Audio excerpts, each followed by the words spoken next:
Well, this week there's been quite a lot of talk about the burqa, or the niqab, or whatever you want to call it. I'm talking about the neurotic need that some women have to walk around everywhere in disguise. Ever since the French president said it was unwelcome in France, there's been a debate going on here in Britain about whether this ugly mobile tarpaulin should be banned. Although I have to say that if we were a more honest society, and therefore a more healthy society, there'd be no need to ban this ridiculous outfit because it would already have been ridiculed out of existence. Now, most Muslims know full well that the burqa has got nothing at all to do with their religion. There's nothing in the Quran about women dressing up like Darth Vader.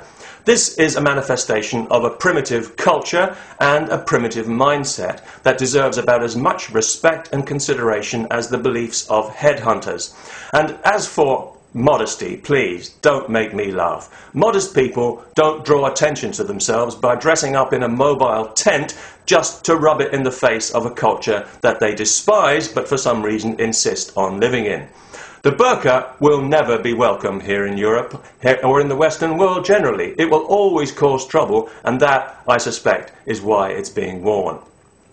And there are plenty of good reasons to ban this horrible garment, but for me the best reason is the fact that it would offend Islamists, which I think is always a good idea. If a small group of hysterical, bearded fanatics are squealing about Islamophobia, well then you know that somebody is doing something right. Personally, I would ban it on public transport and in public buildings and anywhere else that other people are expected to show their face as a matter of course. I also think that shops and banks should be allowed to refuse entry to anybody in disguise, and I think that those women who think it's a good idea to walk around in one of these ridiculous outfits should seriously consider seeing a doctor, not only for themselves but for their babies, some of whom have been born with rickets because their mothers suffer from chronic vitamin D deficiency through lack of sunlight. Now, personally, I've been criticised quite heavily in the past for my attitude to this dehumanising shroud, this cloak of death, this mantle of misery. People have said to me, well, you say women should be free to live how they want to and to dress how they like, and yet you have ridiculed those women who choose to cover their face of their own free will. And this makes you a hypocrite and a racist, and an Islamophobe, and a Jew, and a homosexual, and a filthy kafir who'll burn in hell, inshallah. Or words to that effect.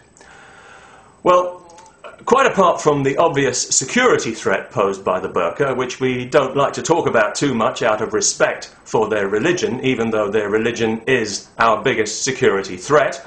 Sorry to all you peaceful Muslims, but we all know that is the unfortunate truth, at least right now.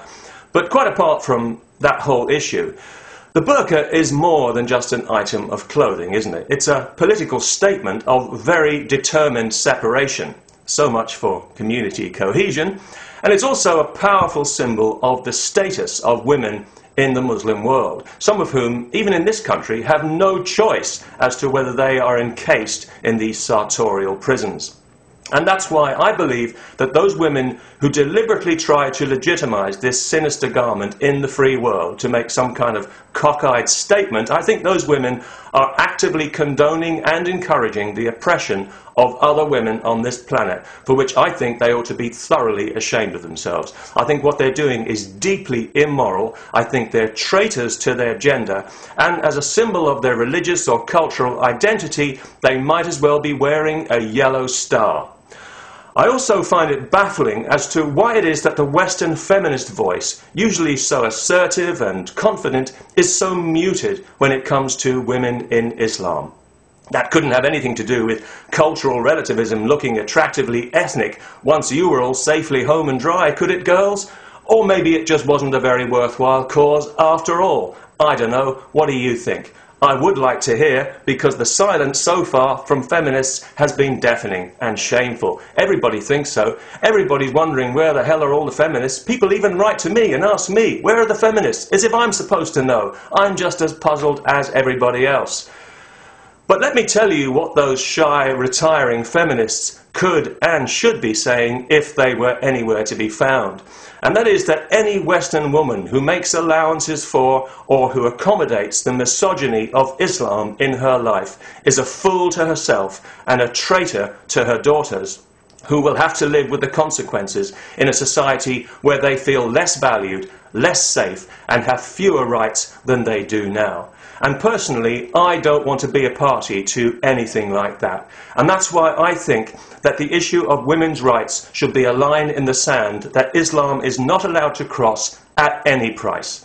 The emancipation of women in Islam is one of the most important political issues on this planet, because it's the only thing that's likely to civilize this crackpot religion of peace. And I think that Western governments who claim to stand for freedom and justice should be pursuing it vigorously and without compromise, regardless of anybody's feelings or cultural sensitivities, especially within their own borders. And that means no Sharia and no burqa. But let's not be too intolerant. That's the worst thing you can be as a modern European, of course, and I'm nothing if not a modern European. So I wouldn't want to ban the burqa for absolutely everyone. Not at all. In fact, I think it should be compulsory for all Islamist men, especially during the hot weather. And maybe then we'd find out just how popular this thing really is. Peace. Especially to all the silent feminists. You know who you are, even if nobody else does.